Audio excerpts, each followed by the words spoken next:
नमस्कार, आपके साथ मैं हूं गौरव अग्रवाल। मेरे साथ हैं समीर और सुमेरा। और बड़ी खबर शुभांशु शुक्ला से जुड़ी हुई। इंटरनेशनल स्पेस सेंटर पहुंच गए हैं शुभांशु शुक्ला। ड्रैगन अंतरिक्ष यान की डॉकिंग हुई है। 14 दिन तक स्पेस में रहेंगे शुभांशु शुक्ला। हर भारतीय के लिए गर्व का क्षण। इंटरनेशनल स्पेस स्टेशन पहुंचने वाले पहले भारतीय बन गए हैं शुभांशु शुक्ला और अंतरिक्ष पर जाने वाले दूसरे भारतीय। ये देखिए शुभांशु शुक्ला की तस्वीरें भी जब वो ड्रैगन यान से अंतरिक्ष में सफर कर रहे थे उस वक्त की तस्वीरें हम आपको दिखा रहे हैं। आईएसएस पहुंच चुके हैं शुभांशु शुक्ला। 14 दिन तक इंटरनेशनल स्पेस स्टेशन में रहेंगे। एक बहुत महत्वाकांक्षी ये प्रोजेक्ट और भारत के हिसाब से भी बहुत अहम।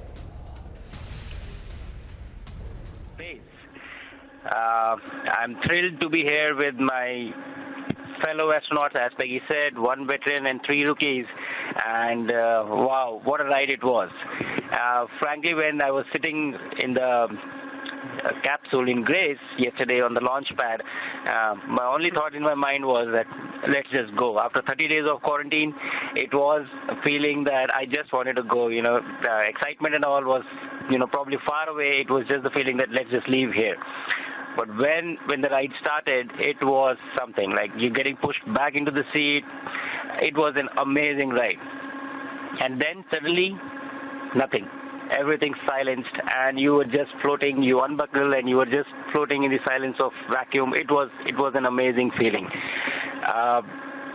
I wanted to take this opportunity to thank everyone who has been a part of this. I understand that this is not a personal accomplishment. It is a collective achievement of each and every one of you who has been a part of this journey, and to make this possible, I really want to thank each one of you.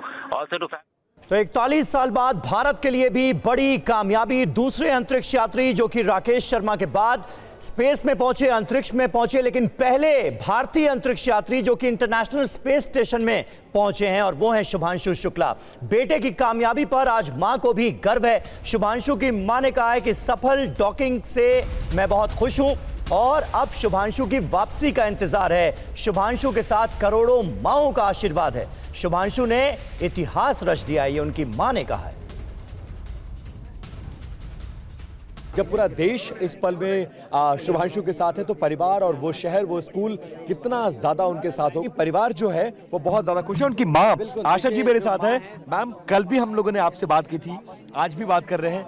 कल सफल उड़ान और आज सफल landing और अब mission की शुरुआत कैसे देख रहा है परिवार और माँ कैसे देख रही है? बहुत अच्छा लग रहा है बेटा, बहुत ज़्यादा खुशी हो रही है हम लोगों को। अब इस मिशन के कंप्लीट होने से अब पूरा जो आधा बचा है वो भी कंप्लीट हो जाए तो और ज़्यादा खुशी बढ़ जाएगी। फिर आएंगे तो आते हैं, तब जश्न मनाते हैं, उनके साथ में मिलकर जोरदार स्वागत करते हैं उसका। अच्छा, स्वागत के अलावा माँ ने और क्या क्या सोचा है? स्वागत तो होगा ही, लेकिन और क्या क्या सोचा है? और क्या सोचे उनके लिए, वो तो सब खुद सोच लेते हैं, खुद सोचने वाले। अब वैसे भी वो आपके बेटे नहीं, भारत के बेटे। भारत के बेटे। अब तो हमारी जैसी सैकड़ों हजारों लाखों माएँ हो गई उसके लिए सोचने के लिए। क्योंकि शुभांशु प्रेरणा बन चुके हैं इस भारत के लिए और दूसरे भारतीय हैं जिनको ये मौका मिला है, जिन्होंने इस उपलब्धि को हासिल किया है। हाँ, ये तो बात सही है। दूसरे भारतीय बन चुके हैं और तमाम उनकी माएँ हैं, तमाम उनके मतलब सब शुभचिंतक उनके तैयार हैं। सारी बधाइयाँ लोग दे रहे हैं अच्छे से शुभांशु को और अच्छा लग रहा है। सब देख के हमें बहुत अच्छा लग रहा है। लेकिन प्रधानमंत्री से लेकर मुख्यमंत्री, डिप्टी सीएम, अखिलेश यादव समेत जितने लोग हैं, हर कोई घर पहुंचने की कोशिश, एक्स के जरिए, सोशल मीडिया के जरिए कांग्रेचुलेट करने की कोशिश। ये कितना हिम्मत बढ़ाता है और लगता है जब इतने भारतवासियों की ताकत शुभांशु के साथ है तो फिर फेल होने का तो सवाल ही नहीं पैदा होता। सही बात है। इन लोगों से एक्सप्रेशन मिलती है ना, इन लोगों के आने से सब आ रहे हैं, लगातार आ रहे हैं, बराबर बधाइयाँ दे रहे हैं, शुभकामनाएं दे रहे हैं, घर में मुंह मीठा कर रहे हैं एक दूसरे का। तो बहुत अच्छा लग रहा है। अच्छा लग रहा है कि हमारे बच्चे की वजह से सब हम लोगों को जान रहे हैं, समझ रहे हैं। आशीर्वाद 14 दिन बाद जब वापसी होगी तो भव्य स्वागत होगा। बिल्कुल बिल्कुल भव्य स्वागत होगा। बिल्कुल अच्छी तरह भव्य स्वागत करेंगे उसका, बहुत तरह अच्छी तरह भव्य स्वागत करेंगे। ये मेज ऊपर चली जाएगी भैया। और आइए आपको सीधे लिए चलते हैं लखनऊ। हमारे संवाददाता विपिन चौबे इस वक्त हमारे साथ जुड़ रहे हैं, जो कि शुभांशु के माता पिता से थोड़ी देर पहले बात कर रहे थे। वो बातचीत भी विपिन हमने अपने दर्शकों को दिखाई है। जाहिर है लखनऊ के लिए भी ये बड़ा मौका, क्योंकि लखनऊ का लाल पूरे देश का नाम रोशन कर रहा है। बिल्कुल समीर, न सिर्फ पूरे लखनऊ का, पूरे देश का, पूरी दुनिया में भारत का डंका बज रहा है और उसकी वजह शुभांशु शुक्ला है। हमारे साथ थोड़ी देर पहले अपनी माँ को सुना था, लेकिन अब उस गौरवशाली पल को महसूस करते पिता को सुनिए और पीछे इतनी बड़ी स्क्रीन पर आपने लैंडिंग होते देखा। लेकिन अब वो 14 दिन कैसे गुजरेंगे, उसको लेकर क्या तैयारी है, क्या शुभकामनाएं, क्या आशीर्वाद देना चाहेंगे? बहुत बहुत आशीर्वाद देंगे बेटे को, जो है सभी मतलब ये क्षण भी बहुत हमारे लिए जो है महत्वपूर्ण था। उसकी लॉन्चिंग जो मतलब जो यहाँ से गया था, लॉन्चिंग हुई थी, उसके पहला क्षण तो वो था कि लॉन्चिंग उसकी सही हो जाए, और दूसरे ये डॉकिंग का भी बहुत महत्वपूर्ण था, चरण था, तो वो सही सलामत हो गया। ये हम मतलब और बहुत कल से किन किन का फोन आया ये बताइए, घर परिवार के अलावा किन किन लोगों ने संपर्क किया, कौन कौन घर आया, कैसे कांग्रेचुलेट? आज नहीं बता सकते हैं कि मतलब कितना आया, कितने लोग आए, ये हम मतलब ये मतलब संभव नहीं है, गिना जाए संभव नहीं। आज को लेकर क्या तैयारी थी? आज कितने बजे स्कूल पहुंचे? अपनी आंखों से आपने उस ऐतिहासिक लम्हे को देखा है? नहीं, हम 3:30 बजे आ गए थे और अच्छी तरह हमने अपना देखा। मिशन का जो है डॉकिंग जो है उसमें हुई अच्छी तरह, और उसके लिए जो है हम यहाँ आए थे इस बड़ी स्क्रीन पर देखने लिए। स्कूल से हमें इनवाइट किया गया था, तो हम उसको जो है देखा। और कल इस स्कूल में इतना बड़ा सेलिब्रेशन था और आज भी सेलिब्रेशन बड़ा था, और पूरे लखनऊ के वासी, टीचर्स, स्कूल के लोग क्या हाथों में तिरंगा लेके उस ऐतिहासिक पल को अपनी आंखों से, अपने मोबाइल फोन में, कैमरे में कैद करने की कोशिश कर रहे थे। नहीं, बिल्कुल बिल्कुल सभी को आप ये वही बताते हैं ना कि हमको खुशी है, आपको भी खुशी है, ऐसा नहीं है। कोई मिशन, हम इंडिया एक हैं, इंडिया भारत जो है एक है।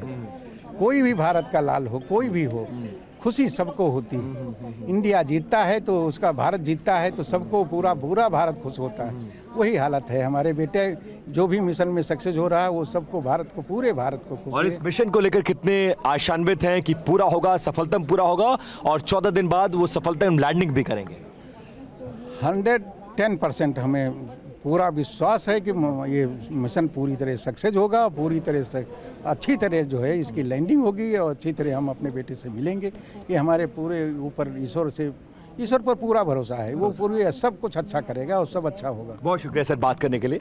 तो आप देख सकते हैं कि उसी स्कूल में कल जहां पर सेलिब्रेशन हो रहा था, आज पूरे सेलिब्रेशन का इंतजाम था, और ये पूरा हॉल, हम उस वक्त यहां पर मौजूद थे समीर, कि पूरा हॉल भरा हुआ था और बहुत अलग अलग तरीके से चेयर अप करने की कोशिश। देखिए, कोई इस तरह की पेंटिंग बना रहा है, कोई इस तरह से सिग्नेचर कैंपेन चलाया जा रहा है इस तरह से वॉल्स पे, तो जो जहां जैसे कांग्रेचुलेट कर सकता है, हिम्मत बढ़ा सकता है और इस अभियान में अपनी सहभागिता दे सकता है, वो देने की कोशिश कर रहा है।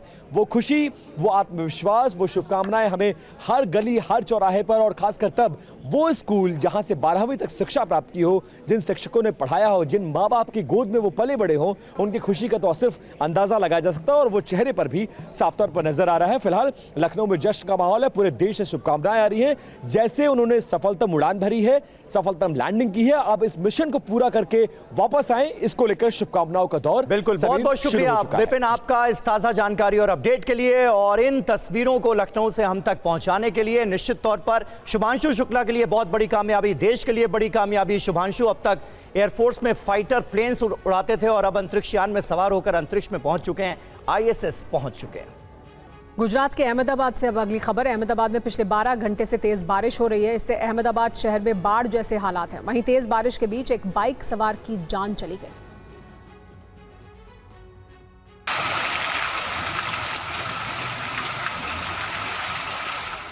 वीडियो में देखा जा सकता है कि यहाँ किस कदर पानी जमा है। सड़क कहीं नजर नहीं आ रही है, लेकिन बावजूद इसके ये शख्स बाइक लेकर आता है, बाइक से सड़क पार करने की कोशिश करता है, लेकिन थोड़ी दूर जाने पर ही बाइक सवार का संतुलन बिगड़ जाता है और फिर वो पानी में बह जाता है, जिससे शख्स की जान चली जाती है।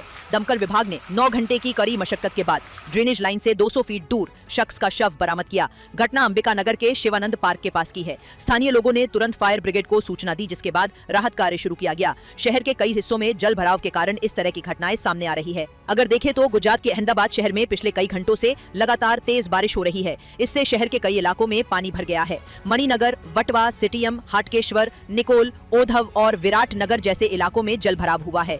वहीं मौसम विभाग ने अहमदाबाद के साथ साथ सूरत और कई दूसरे जिलों के लिए अलर्ट जारी किया है, जिसमें कहा गया है कि कुछ इलाकों में भारी बारिश हो सकती है। और मॉनसून हिमाचल प्रदेश में कहर बरपा रहा है। लगातार बारिश हो रही है। मौसम विभाग ने चंबा, कांगड़ा, कुल्लू, ऊना, सोलन, शिमला, सिरमौर और मंडी समेत कई जगहों पर भारी बारिश का अलर्ट जारी किया है। तस्वीरें हिमाचल प्रदेश के चंबा जिले की हैं, जहां लगातार बारिश हो रही है। बारिश की वजह से पहाड़ से पानी नीचे गिर रहा है। तस्वीरों से ही अंदाजा लगाया जा सकता है कि पानी का बहाव किस कदर तेज है। इसके चलते सड़कों को नुकसान पहुंचा है, यातायात प्रभावित हुआ है। सड़कें बंद होने की वजह से वाहनों की लंबी कतारें लग गई हैं। कई वाहन जहां तहां फंस गए हैं, जिससे यात्रियों को भारी परेशानियों का सामना करना पड़ रहा है। दूर दूर तक गाड़ियां ही गाड़ियां नजर आ रही हैं। वहीं हिमाचल प्रदेश में आज चंबा, कांगड़ा, कुल्लू, ऊना, हमीरपुर, बिलासपुर, सोलन, शिमला, सिरमौर और मंडी जिलों में अलग अलग स्थानों पर तेज बारिश की संभावना है। साथ ही तेज हवा भी चल सकती है। लाहौल स्पीति और किन्नौर जिलों में भी कुछ स्थानों पर भारी बारिश की संभावना है। मौसम विभाग का कहना है कि 30 जून तक मौसम का यही रुख रहने वाला है। मौसम विभाग की तरफ से जारी चेतावनी को देखते हुए प्रशासन भी पूरी तरह से अलर्ट है। लोगों से पहाड़ और नदी किनारे नहीं जाने की अपील की गई है। साथ ही बरसाती नालों से भी दूर रहने को कहा गया है। और हिमाचल प्रदेश में मॉनसून कहर बरपा रहा है। लगातार बारिश हो रही है और जगह जगह अलर्ट जारी किया गया है। भारी बारिश का हाल आपने देखा ही क्या हो गया है। हिमाचल प्रदेश के धर्मशाला के खनियारा में भी Priyadarshini hydro power project site पर हादसे के बाद 6 लोग लापता बताए जा रहे हैं।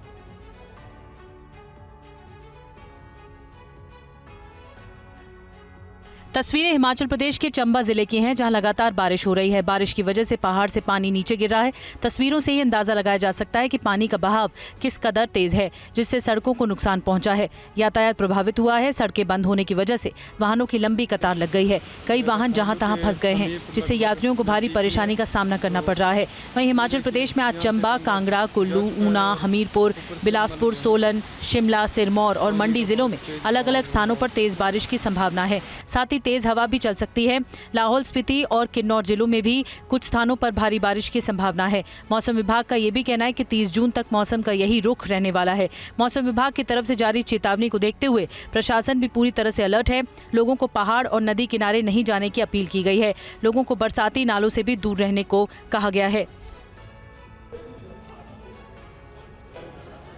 और आइए अब आपको बताएं कि किस तरह से धर्मशाला के खनियारा में Priyadarshini hydro power project site पर हादसे के बाद 6 लोगों की मौत हो गई। हिमाचल प्रदेश में मानसून ने आते ही तबाही मचाना शुरू कर दिया। धर्मशाला में Priyadarshini hydro power project site में काम करने वाले मजदूर बह गए। बाढ़ में बहने से 6 मजदूर लापता हैं, जिसके लिए युद्ध स्तर पर राहत और बचाव का काम हो रहा है। घटना स्थल पर एसडीआरएफ की 2 टुकड़ियां और होमगार्ड की एक टीम तैनात है और लगातार सर्च ऑपरेशन में जुटी हुई है। 6 से 8 लोग मिसिंग हैं, जिनका पता नहीं चल रहा है। और जिस प्रकार से तेज बहाव आया, क्योंकि सारा कैचमेंट एरिया है, तो उसमें जब बड़ी बड़ी मशीनरी ही नहीं नज़र आ रही है, तो ह्यूमन बॉडी तो पता नहीं कितनी मुश्किल से ट्रेस होगी। लेकिन टीम्स जो हैं लगातार प्रयास कर रही हैं। और ये चंबा, भरमौर, जम्मू की तरफ से लोग यहाँ काम करने के लिए आए थे, लेबर, और ये वहाँ शेड्स में रह रहे थे किनारे पर। तो एकदम जब पानी का गश आया तो उसके चलते जो है ये उसमें बह गए। वहीं लापता लोगों को ढूंढने के लिए रेस्क्यू ऑपरेशन जारी है। सुरक्षा को देखते हुए पावर प्रोजेक्ट में काम करने वाले बाकी लोगों को सुरक्षित स्थान पर पहुंचा दिया गया है। जिला प्रशासन पूरी राहत और बचाव कार्य में जुटा हुआ है। लापता लोगों की तलाश के लिए सर्च ऑपरेशन और तेज कर दिया गया है। और धर्मशाला के खनियारा में Priyadarshini hydro power project site पर जहां ये हादसा हुआ, वहां से हमारे संवाददाता मोहित मल्होत्रा की रिपोर्ट देखिए।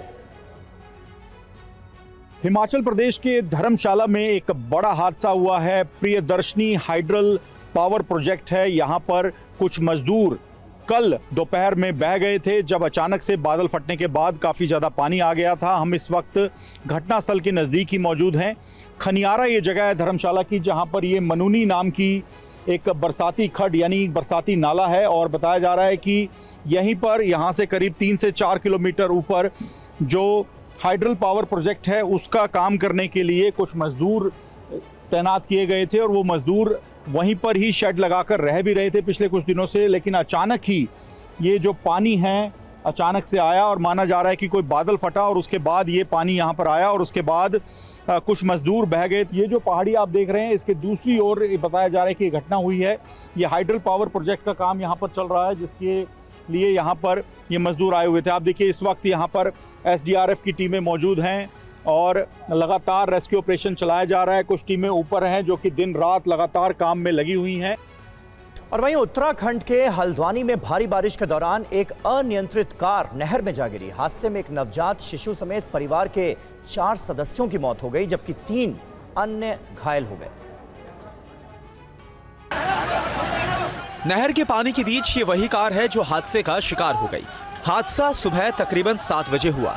ये दर्दनाक घटना हल्द्वानी के कोतवाली इलाके के सिंचाई कनाल नहर में हुई है।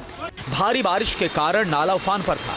इस दौरान कार अनियंत्रित होकर नाले में जा समाई। दरअसल सिंचाई नहर में कार गिरते ही पलट गई और थोड़ा आगे बहकर पुलिया में फंस गई। इस दौरान कार के अंदर पानी घुस गया, जिसमें एक बच्चे समेत 4 लोगों की मौत हो गई, जबकि 3 लोग गंभीर तौर पर घायल हो गए, जिनको इलाज के लिए अस्पताल में एडमिट करवाया गया। सूचना मिलते ही पुलिस मौके पर पहुंची और टीम ने कार में फंसे लोगों को नहर से बाहर निकाला। टीपी नगर क्षेत्र में एक नहर के किनारे एक कार गिरने की सूचना प्राप्त हुई थी। संभवतः कार पर नियंत्रण खो बैठा चालक, जिसके कारण कार नहर में गिर गई। पानी का बहाव बहुत तेज होने के कारण दुर्घटना हुई। अगर देखें तो हल्द्वानी में कई नाले उफान पर हैं। देवखड़ी, रक्सिया और कलसिया नालों में पानी का तेज बहाव देखने को मिल रहा है। इन इलाकों में लोगों को सतर्क रहने की सलाह दी गई है। उत्तराखंड में जारी बारिश का असर केदारनाथ यात्रा पर भी देखने को मिल रहा है। रुद्रप्रयाग जिले के सोनप्रयाग में मुनकटिया के पास पहाड़ से भारी मात्रा में पत्थर और मलबा गिरे हैं। तस्वीरें उत्तराखंड के सोनप्रयाग की हैं। तस्वीरों में देखा जा सकता है किस कदर पहाड़ दरक रहे हैं। भारी मात्रा में पहाड़ से पत्थर और मलबा नीचे आ रहा है, जिसकी वजह से रास्ते पर मलबा ही मलबा नजर आ रहा है। लैंडस्लाइड की इस घटना से सोनप्रयाग से गौरीकुंड तक का रास्ता बाधित हो गया है। इस रास्ते से शटल सेवा चलती है, लेकिन अब यहाँ पर वाहनों की आवाजाही पूरी तरह से बंद हो गई है। दरअसल रात में हुई भारी बारिश की वजह से मुनकटिया इलाके में पहाड़ से आए मलबे और बोल्डर ने सड़क को पूरी तरह से जाम कर दिया, जिसकी वजह से केदारनाथ धाम की यात्रा पर निकले श्रद्धालुओं को परेशानी का सामना करना पड़ रहा है। इसके साथ ही गौरीकुंड से बाबा केदारनाथ धाम तक का लगभग 24 किलोमीटर लंबा पैदल ट्रैक भी लगातार बारिश के कारण खतरनाक बना हुआ है। फिसलन, पत्थर गिरने और रास्ते में कीचड़ के चलते पैदल यात्रियों के लिए जोखिम बना हुआ है। जिला प्रशासन की तरफ से रास्ते को सुचारू करने के लिए जेसीबी और दूसरी मशीनें मौके पर भेज दी गई हैं और राहत कार्य तेजी से जारी है।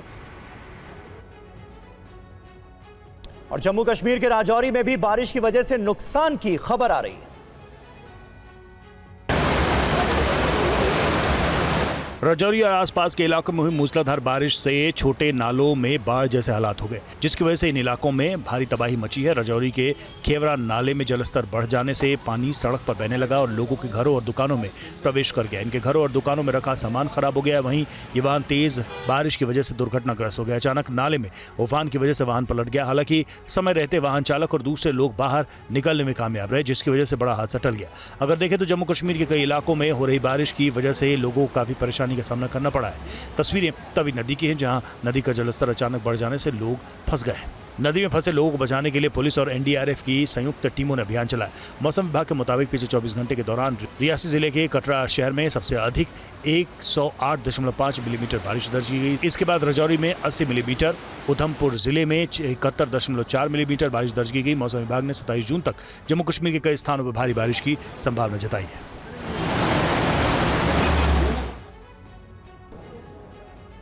जम्मू संभाग में भारी बारिश को लेकर ऑरेंज अलर्ट जारी किया गया है, जिसे देखते हुए पुलिस और प्रशासन अलर्ट मोड में है। जम्मू में क्या है ताजा हालात, देखिए हमारे संवाददाता की ये रिपोर्ट।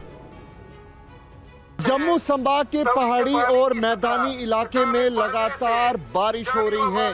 वहीं इस वक्त मैं मौजूद हूं तवी नदी के किनारे और यहां पे आप देखें कि किस तरीके से भारी बारिश के कारण यहां पे लगातार जो जल स्तर है तवी नदी का वो भी बढ़ता हुआ नजर आ रहा है। और जम्मू कश्मीर पुलिस की तरफ से लोगों को यहाँ पर अपील भी की जा रही है कि तवी नदी के किनारे ना जाए। ना सिर्फ जम्मू जिले में बल्कि जम्मू संभाग के अलग अलग इलाकों में, पहाड़ी इलाकों में लगातार बारिश जो है वो हो रही है। कई जगहों पे फ्लड जैसे हालात है और तस्वीरों में आप देख सकते हैं कि किस तरीके से अपील जो है लोगों को यहाँ पर इलाकों में भारी बारिश होने की वजह से अचानक तवी के पानी की सतह बढ़ सकती है, जिस वजह से जानी व माली नुकसान का खतरा लाहक हो सकता है। जम्मू संभाग की अगर बात की जाए तो जम्मू संभाग के अलग अलग जिलों में, चाहे वो डोडा हो, किश्तवाड़ हो, उधमपुर हो, राजौरी हो या फिर पुंछ हो या फिर कठुआ का पहाड़ी इलाका हो, वहाँ पर भी लगातार बारिश जो है वो हो रही है। और गुजरात के सूरत के कई इलाकों में लोग करीब 4 दिनों से गंदे पानी के बीच रहने को मजबूर हैं। इलाके में बारिश का पानी भर गया है। कमर भर पानी में घुसकर आने जाने की मजबूरी है। लोग 4 दिनों से यही हालात है। सूरत के गीतानगर इलाके की ये तस्वीरें हैं। लोगों को सूरत के इस शहर की हालत बदलती नहीं दिख रही है। कुछ लोग देखिए नाव के जरिए जरूरी काम निपटाने के लिए निकले हैं। लोगों की शिकायत है कि घर ही नहीं, अस्पताल के निचले हिस्से में भी पानी भर गया है, जिससे मरीज और उनके अभिभावकों को काफी परेशानी का सामना करना पड़ रहा है। हर सोसाइटी में ये प्रॉब्लम, हर साल की प्रॉब्लम है। लोगों को कितना नुकसान भी होता है, बहुत नुकसान है। मतलब नीचे ग्राउंड फ्लोर पर रह रहे हैं उनको हर साल ये प्रॉब्लम रहती है। घर सामान दूसरी जगह शिफ्ट करना पड़ता है, ऊपर ले जाना पड़ता है, मार्केट नहीं जा सकते लोग, क्या करेंगे बताओ। स्थानिक प्रशासन क्या कर रहे हैं? कुछ नहीं कर रहे, खाली एक ट्रैक्टर लगा दिया यहाँ पे वो पशुपालन का, और वो कुछ नहीं। देखो बच्चों की स्कूलें खराब हो रही है, सबसे बड़ी समस्या है। दूध नहीं है, सब्जी नहीं है, ये कौन ला के, हमको बाहर जाना पड़ता है। नहीं तो सोसाइटी में पूरा मिल जाता है, दूध भी मिल जाता है। अभी देखो आज तीसरा दिन है, ऐसा का ऐसा पानी भरा हुआ है। ये लोग आके जाके देख के जाते हैं, लेकिन इसका समाधान नहीं ढूंढते हैं। जब मन में नीति और नियम होगा तभी इसका समाधान होगा, देखने से कुछ नहीं होने वाला है। और कर्नाटक के कई जिलों में भी मानसून की बारिश हो रही है, जिसकी वजह से हासन में एक बड़ा लैंडस्लाइड हुआ है। इसकी वजह से कई किलोमीटर लंबा जैम लग गया। लैंडस्लाइड की ये तस्वीरें कर्नाटक के हासन की है, जहां पर भारी मात्रा में मलबा सड़कों पर आ गिरा। देख सकते हैं कि कई पेड़ के साथ भारी मात्रा में पत्थर भी सड़कों पर आ गिरे। एहतियातन गाड़ियों को रोक दिया गया है। यातायात पूरी तरह से बाधित है। कई किलोमीटर तक गाड़ियों की लंबी कतारें देखी जा रही हैं। इनमें भारी वाहन के साथ कई यात्री गाड़ियां भी हैं। लैंडस्लाइड के बाद देखिए किस तरह से सड़क पर कीचड़ और पानी फैला है। पुलिस और राहत बचाव दल की टीम काम कर रही है। सड़क को खोलने का काम जारी है। हालांकि लगातार हो रही भारी बारिश की वजह से काम में बाधा आ रही है। बताया जाता है कि भारी बारिश की वजह से लैंडस्लाइड की यह घटना हुई। शिरडी घाट के पास हुए इस लैंडस्लाइड में किसी के हताहत होने की खबर नहीं है। भारी बारिश की वजह से कर्नाटक के बेलथांगड़ी, कोडागू समेत कई जिलों में स्कूल बंद कर दिए गए। संवेदनशील क्षेत्रों में रहने वाले निवासियों के लिए अलर्ट जारी किया गया। अधिकारियों ने भूस्खलन की आशंका वाले और निचले इलाकों में निगरानी बढ़ा दी है। समुद्र तटीय इलाकों से मछुआरों को दूर रहने के लिए कहा गया है। मध्य प्रदेश के नीमच में जोरदार बारिश के कारण शहर की सड़कें दरिया में तब्दील हो गईं। बारिश का पानी सड़कों पर नदी की तरह बहता हुआ दिखाई दिया, जिससे शहर का यातायात प्रभावित हुआ। तस्वीरों से ही अंदाजा लगाया जा सकता है कि मध्य प्रदेश के नीमच में किस कदर बारिश हुई है। सड़कों पर पानी ही पानी नजर आ रहा है। वाहन जहां तहां फंसे नजर आ रहे हैं। कई जगहों पर तो कई फीट तक पानी भर गया है। पानी के बीच लोग वाहन के साथ जूझते नजर आए। वहीं दोपहिया वाहन चालकों को सड़क पर पानी की वजह से भारी परेशानी का सामना करना पड़ा। इतना ही नहीं, नीमच में सीजन की पहली बारिश के बाद ही लोगों के घरों तक पानी ने दस्तक दे दी। देखिए कैसे इस घर में बारिश का पानी प्रवेश कर गया। शहर के फव्वारा चौक, फ्रूट मार्केट चौराहा, बरादरी चौराहा, नया बाजार, कीर्तिनगर जैसे इलाकों की सड़कें पानी में 2 से 3 फीट तक डूब गईं, जिससे कई दुकानों में भी पानी घुस गया। नीमच के पीपली चौक में भी सड़कें पानी से लबालब भर गईं, जिसने नगर पालिका के नालों की सफाई और पानी निकासी के दावों की पोल खोल दी। वहीं मौसम विभाग की तरफ से चेतावनी भी जारी की गई है। मौसम विभाग का कहना है कि आने वाले दिनों में बारिश का ये दौर जारी रह सकता है। ऐसे में लोगों को सतर्क रहने की जरूरत है।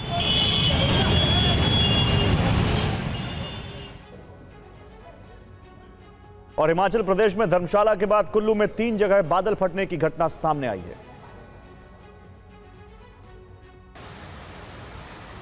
कुल्लू से आई आपदा की इन तस्वीरों को देखिए। नदी में आए सैलाब के प्रहार ने भारी तबाही मचाई है। कुल्लू के गड़सा वैली, सैंज घाटी और सोलंग नाला में बादल फटने से नाले नदियां उफान पर हैं। अब इस तस्वीर को देखिए। नदी के इस रौद्र रूप के आगे सब कुछ बेबस नजर आ रहा है। गाड़ियां तिनके की तरह बह रही हैं। सैलाब के इस वीडियो में आप देख सकते हैं पानी में गाड़ियां खिलौने की तरह बह रही हैं। पानी ने कई घरों को भी अपनी चपेट में ले लिया है। कई घरों को भारी नुकसान पहुंचाया है। आज कुल्लू में 3 जगह पे जो क्लाउड बर्स्ट हैं उनकी घटनाएं जो हैं वो दर्ज की गई हैं। एक सोलंग वैली में दर्ज हुई है, दूसरा गडसा एरिया कुल्लू का है और तीसरा जो है हमारा सेंज एरिया है। तो तीनों जगह पे जो हमारा प्रिलिमिनरी रिपोर्ट है हमारी, उसके अनुसार किसी तरह का कोई जान माल का नुकसान नहीं हुआ है। वहीं हालात से निपटने के लिए प्रदेश सरकार ने हेल्पलाइन नंबर जारी किए हैं। 1070 के अलावा मुख्यमंत्री हेल्पलाइन पर भी संपर्क कर सकते हैं। और हिमाचल के धर्मशाला में हादसे की जगह पर मंजर अब भी भयावह है। कई मजदूर बादल फटने के बाद भागने में कामयाब रहे। टीवी 9 संवाददाता मोहित मल्होत्रा की यह ग्राउंड रिपोर्ट देखिए। पानी का बहाव किस कदर तेज था आप देखिए।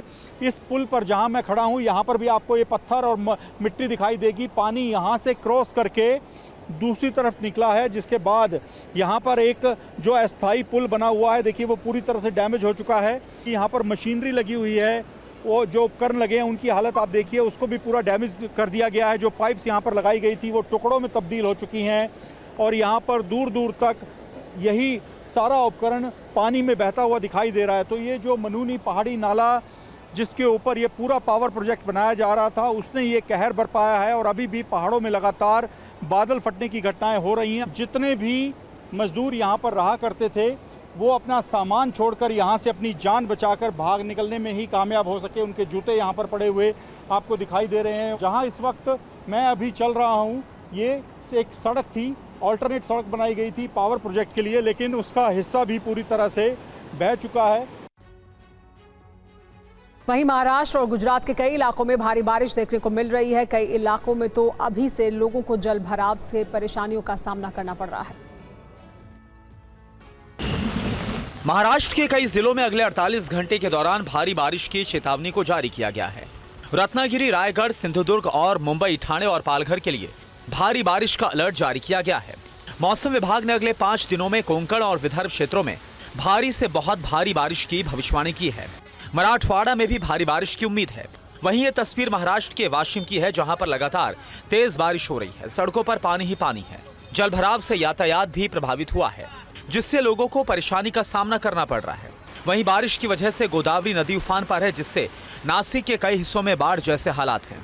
पानी की तेज धार से काफी नुकसान हुआ है। नासिक का यह हनुमान मंदिर भी पानी में डूब गया। महाराष्ट्र के साथ साथ गुजरात में भी लगातार तेज बारिश हो रही है। नवसारी में तो बाढ़ जैसे हालात हो गए हैं। वहीं भारी बारिश के बाद सूरत के इस डैम से भारी मात्रा में पानी छोड़ा जा रहा है और इसकी वजह से निचले इलाकों में रहने वाले लोगों की परेशानी बढ़ सकती है। और मुंबई से लेकर नासिक तक मानसून की वजह से जनजीवन ठप पड़ा है। इस बीच आज समंदर में इस साल का सबसे बड़ा हाई टाइड आया।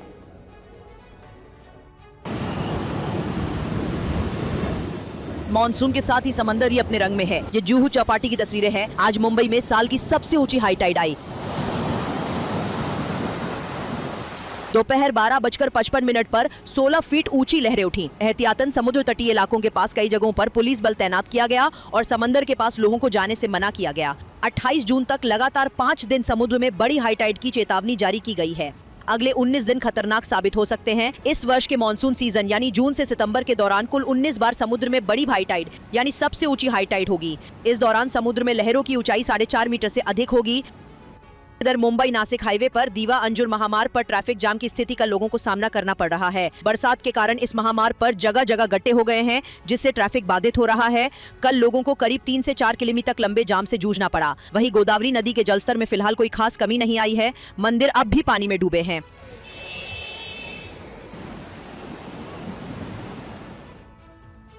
राजस्थान के करौली के लोग इन दिनों बाढ़ की आशंका से डरे सहमे हैं। लोगों ने 3 दरवाजे को लेकर कहा है कि एक बार फिर यह बर्बादी का कारण बन सकता है। राजस्थान के करौली शहर की ये तस्वीरें हैं, जहां बाढ़ में फंसे लोगों को बाहर निकाला जा रहा है। देख सकते हैं कि यहां दूर दूर तक पानी ही पानी है। रास्ते बंद हैं, घर की पहली मंजिल तक पानी भर चुका है, दुकानें पानी में डूब चुकी हैं, लोग परेशान हैं। बाढ़ से घिरे लोगों को राहत और बचाव की टीम निकालने में जुटी है। ये तस्वीरें 2016-2024 के दौरान की हैं, जहां 9 साल के दौरान भारी बारिश के दौरान 3 दरवाजा क्षेत्र के पास ड्रेनेज सिस्टम पूरी तरह फेल हो गया है। बारिश को देखते हुए एक बार फिर शहर के लोगों पर संकट के बादल मंडरा रहे हैं। लोगों की शिकायत है कि जल जमाव के कारण कई परिवारों को भारी आर्थिक नुकसान का सामना करना पड़ा, जिसकी भरपाई आज तक नहीं हो पाई है। इस बार नगर परिषद ने मॉनसून के दौरान 33 लाख रुपए का टेंडर जारी किया, लेकिन लोगों का आरोप है कि टेंडर जारी होने के 10 दिन बाद भी कार्य शुरू नहीं हुआ। पिछले साल की बार में शहर के 3 प्रमुख मार्ग power house road, Radheshyam marriage garden road और गौशाला मार्ग पूरी तरह बंद हो गए थे। लगभग 10,000 लोग प्रभावित हुए थे और हालात इतने बिगड़ गए कि सरकार को सिविल डिफेंस की टीम तैनात करनी पड़ी थी।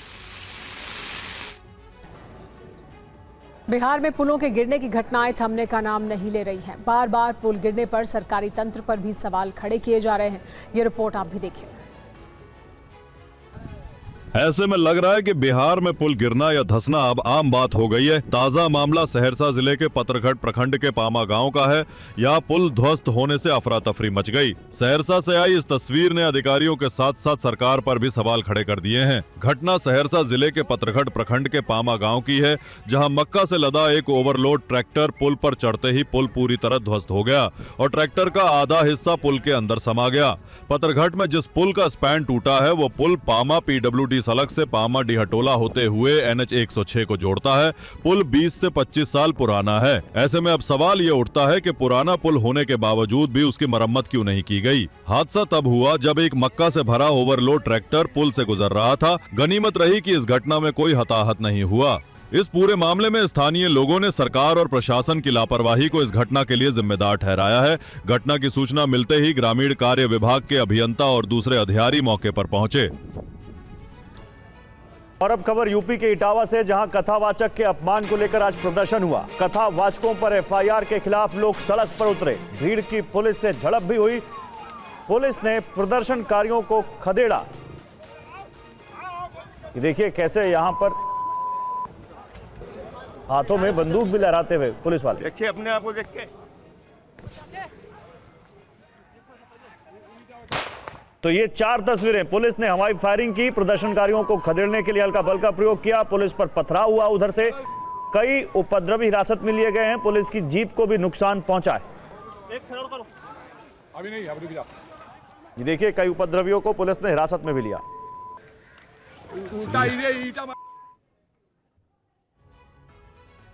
और कथावाचकों को लेकर हुए विवाद पर समाजवादी पार्टी के मुखिया अखिलेश यादव ने बीजेपी पर झूठ बोलने का आरोप लगाया। साथ ही कई मुद्दों को लेकर राज्य सरकार को घेरा। भारतीय जनता पार्टी के लोग जो कुंभ में झूठ बोल सकते हैं, शंकराचार्यों से झूठ बोल सकते हैं, गंगा जल में स्नान करने के बाद झूठ बोल सकते हैं, मरने वालों की आंकड़े छिपा सकते हैं, उन्हें कौन पकड़ेगा जो पुलिस वर्दी में कैश लेके गई थी? आखिरकार वो कैश किसका था? अगर पुलिस कैश लेके जा रही है और कैश दे रही है तो आखिर किसका कैश था वो? इस सरकार में कुछ भी हो सकता है। सोचिए, बुलडोजर, पुलिस और बुलडोजर साथ साथ चल रहा है। सब मर गए, वहां जेल चले गए लोग, अपमानित हो गए। बताओ, 16 साल की उसकी चुटिया कट गई। 16 साल कितना समय लगता है? 16 साल की चुटिया कट गई, इतना दुखी था बेचारा वो। इटावा के कथावाचक केस में एक नया मोड़ आ गया है। दोनों कथावाचकों के खिलाफ फर्जी आधार कार्ड बनाने और जाति छिपाकर कथा करने के मामले में केस दर्ज किया गया है। यूपी के इटावा कथावाचक अपमान केस में ये बात सामने आई है कि दोनों कथावाचकों मुकुटमणि यादव और उसके सहायक संत सिंह यादव ने फर्जीवाड़ा किया है। दोनों के खिलाफ फर्जी आधार कार्ड बनाने और जाति छिपाकर कथा करने का केस दर्ज किया गया है। ये केस इटावा के बकेवर थाने में दर्ज किया गया है। दरअसल इटावा के बकेवर इलाके के दादरपुर गांव में भागवत के दौरान जाति छिपाने के मुद्दे को लेकर ही 21 जून को दोनों की पिटाई कर बाल काटे गए थे, जिसका वीडियो सोशल मीडिया पर वायरल हुआ था। वीडियो वायरल होने के बाद पुलिस ने 4 आरोपियों को गिरफ्तार कर जेल भेज दिया है। कथावाचकों को अपमानित किए जाने पर पूर्व सीएम अखिलेश यादव ने भी राज्य सरकार की निंदा की थी। दोनों कथावाचकों को नया हारमोनियम और ढोलक भी दिलवाया था। अब इस मामले पर पूर्व केंद्रीय मंत्री साध्वी निरंजन ज्योति ने पलटवार किया है। कथा वाचने का किसी की मनाही नहीं है।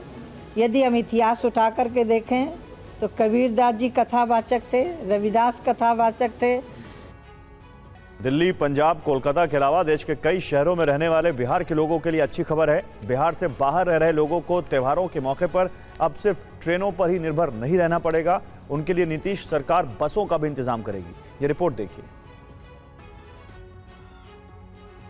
त्योहारों के मौके पर अगर आपको बिहार आना है और ट्रेनों में टिकटों की मारामारी चल रही है तो फिक्र करने की जरूरत नहीं। नीतीश सरकार ऐसे लोगों के लिए विशेष बसों का इंतजाम करने जा रही है। सोशल मीडिया एक्स पर सीएम नीतीश कुमार ने लिखा है कि त्योहारों को ध्यान में रखते हुए राज्य सरकार 299 एसी और नॉन एसी बसें चलाने जा रही है। ये सुविधा बिहार में दुर्गा पूजा, छठ पर्व जैसे त्योहारों में ट्रेनों पर होने वाली भीड़ को देखते हुए लिया गया है। नीतीश ने कहा है कि 24 जून को कैबिनेट की बैठक में यह निर्णय ले लिया गया। इससे दिल्ली, पंजाब, कलकत्ता समेत 5 राज्यों में रहने वाले बिहार के लोगों को लाभ मिलेगा। राज्य सरकार 75 एसी और 74 डीलक्स बसों की खरीद पर 105 करोड़ 82 लाख रुपए खर्च करेगी। इसके अलावा दुर्गा पूजा और छठ, दीपावली के मौके पर बिहार आने वाले लोगों के लिए अतिरिक्त ट्रेनें चलाने के लिए राज्य सरकार केंद्र से अनुरोध करेगी ताकि लोगों को अपने घर पहुंचने में कोई परेशानी न हो। अंतर्राज्यीय बस सेवा शुरू करने की दिशा में ये नीतीश सरकार की बड़ी पहल मानी जा रही है।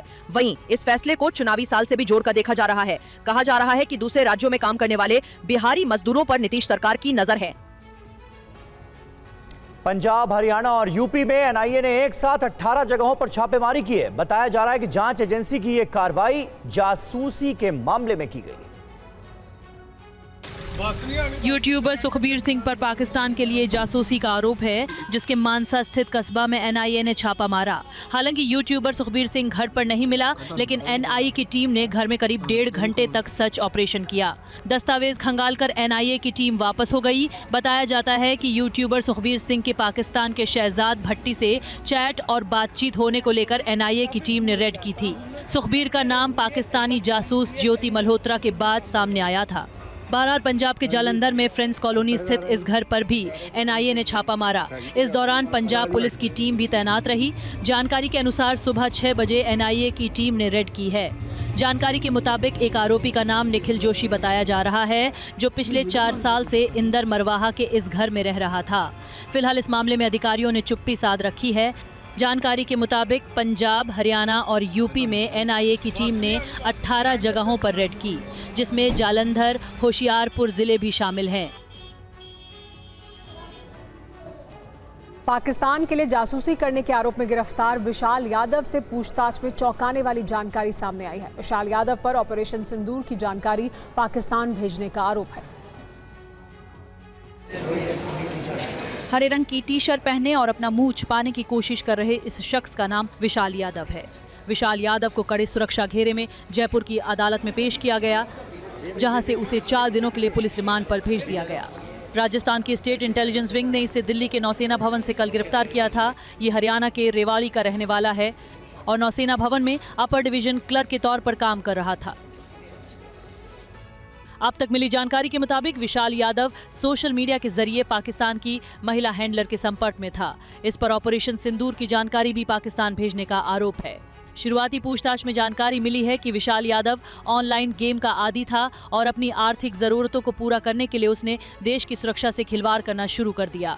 विशाल यादव गोपनीय सूचना के बदले क्रिप्टो करेंसी ट्रेडिंग अकाउंट और बैंक अकाउंट में सीधे पैसे ले रहा था। विशाल के मोबाइल फोन की फॉरेंसिक जांच होने पर चौंकाने वाली जानकारी मिली है। विशाल को एक गोपनीय सूचना के बदले 50,000 रुपए मिलते थे। Famous singer, actor, producer Diljit Dosanjh की एक फिल्म को लेकर विवाद शुरू हो गया है। मामला क्या है, आपको इस रिपोर्ट में दिखाते हैं। दिलजीत दोसांझ की अपकमिंग पंजाबी मूवी सदाजी 3 पाकिस्तान में कल रिलीज हो रही है, जो भारतीय फैंस को हैरान और निराश कर रही है। ये फिल्म दोनों देशों के बीच चल रहे तनाव के बावजूद पड़ोसी मुल्क में रिलीज होने जा रही है। इसमें पाकिस्तानी एक्ट्रेस हानिया आमिर हैं। इस फिल्म को पाकिस्तान में रिलीज करने के फैसले से लोगों में भारी आक्रोश है, जिसे वो सोशल मीडिया पर जाहिर कर रहे हैं। और दिलजीत के इस कदम को फैंस ने शर्मनाक और अपमानजनक बताया है। भारत में फिल्म के ट्रेलर तक को यूट्यूब तक से हटा दिया गया है, जहां सिंगर मीका सिंह और दिलजीत के भारतीय फैंस इसका विरोध कर रहे हैं। वही दिलजीत दोसांझ के समर्थन में पंजाबी सिंगर और एक्टर उतर गए हैं। जाने माने पंजाबी सिंगर जसबीर जस्सी ने दिलजीत दोसांझ का खुलकर समर्थन किया है। जस्सी ने कहा कि वो लोगों की भावनाओं का सम्मान करते हैं, लेकिन डबल स्टैंडर्ड यानी दोहरी मानसिकता सही नहीं है। दिलजीत दोसांझ की फिल्म सरदार जी 3 में पाकिस्तानी एक्ट्रेस हानिया आमिर नजर आने वाली हैं। इसके बाद से सोशल मीडिया पर लोग जमकर विरोध कर रहे हैं। कई लोग इसे देश के लोगों की भावनाओं को ठेस पहुंचाने वाला बता रहे हैं। जयपुर के Rajasthan university of health sciences में एक हैरान कर देने वाला मामला सामने आया है। एक युवक सांप लेकर अस्पताल के इमरजेंसी वार्ड में पहुंच गया, जिससे वहां हड़कंप मच गया। वीडियो में साफ नजर आ रहा है कि युवक अस्पताल के इमरजेंसी के बाहर बैग से सांप रख कर लाया। इस दौरान अस्पताल के स्टाफ और मरीजों के परिजन उसे देखकर हैरान हो गए। हालांकि अस्पताल के स्टाफ ने स्थिति को संभाल लिया और युवक को भर्ती कर लिया। जानकारी के अनुसार युवक को सांप ने डसा था, जिसके बाद वो सांप को लेकर अस्पताल पहुंचा था। IUHS अस्पताल के अधीक्षक डॉक्टर महेश मंगल का कहना है कि 3 दिन पहले एक युवक बैग में सांप लेकर अस्पताल आया था। उसने बताया कि सांप ने उसे काट लिया है और वो जानना चाहता है कि ये सांप कितना जहरीला है, जिससे उसका उपचार किया जा सके। जिसके बाद युवक को अस्पताल में भर्ती कर लिया गया, जहां उसका उपचार किया गया। इधर इस घटना को लेकर सोशल मीडिया और अस्पताल में जमकर चर्चा हो रही है। इस वीडियो पर लोग तरह तरह के कमेंट कर रहे हैं। घटना के बाद सांप को युवक के परिजन ही बाहर ले गए। इस दौरान सांप ने किसी को कोई नुकसान नहीं पहुंचाया। हालांकि अस्पताल प्रशासन पर सवाल भी उठ रहे हैं कि आखिर वन विभाग की टीम को इस घटना की जानकारी क्यों नहीं दी गई। डिजिटल अरेस्ट के खिलाफ सीबीआई ने एक्शन लिया है। ऑपरेशन चक्र 5 में 42 जगह पर कार्रवाई की गई है। 700 ब्रांच में मिले 8.5 लाख फर्जी अकाउंट। साइबर ठगी नेटवर्क से जुड़े 9 लोगों को गिरफ्तार किया गया है। देखिए, ये बड़ा ऑपरेशन है जो चलाया गया। ऑपरेशन चक्र 5 के तहत इस पूरे ऑपरेशन को अंजाम दिया गया है। 42 जगहों पर कार्रवाई की गई है। 700 ब्रांच में अलग अलग जब जांच की गई तो 8.5 लाख फर्जी अकाउंट पाए गए हैं। साइबर ठगी नेटवर्क से जुड़े 9 लोगों को गिरफ्तार भी किया गया है।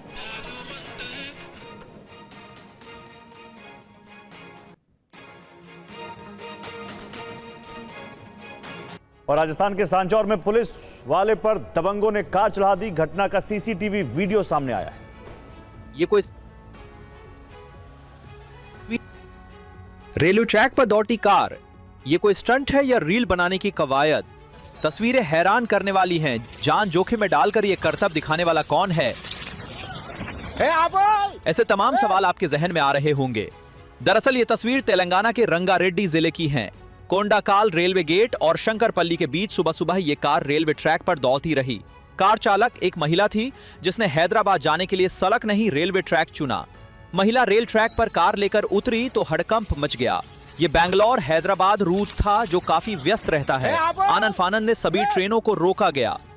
करीब 30 मिनट तक महिला की कार फर्राटा भरती रही, जिससे इस रूट की कई ट्रेनें 45 मिनट तक लेट हो गईं। आखिरकार महिला की कार को रोका गया और उसे हिरासत में लिया गया। जांच में पता चला कि वो नशे में थी।